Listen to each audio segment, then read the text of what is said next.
someone has asked about having a list of Pitta pacifying foods. Do we offer that? And then someone else was asking in relation to that if their Dosha quiz shows their highest percentage is being Pitta, should they just follow that list of foods? Okay, well, lists of foods are something that were created in the United States.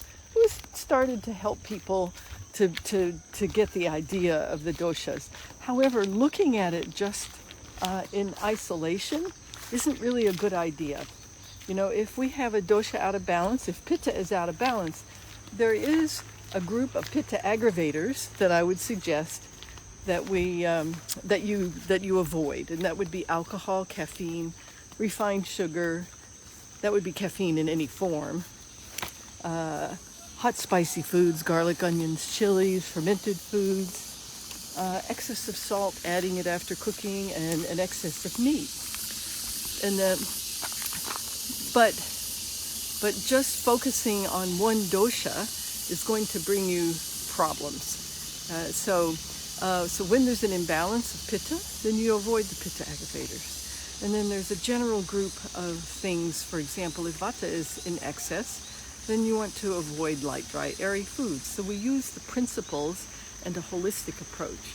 And so with that, then you really just need to take a look at the balanced bowl, because then you have an opportunity to have many more foods, and you can still bring a dosha into balance. So in other words, you might say, well, Vata, if I look at a list for Vata, it'll say, oh, you shouldn't have broccoli or legumes other than maybe mung beans. And, this isn't really correct. And we end up limiting ourselves. So taking that linear approach, it's much better to take a holistic approach. You have an opportunity to have more different kinds of foods, and actually you'll come into balance much more quickly. Thanks.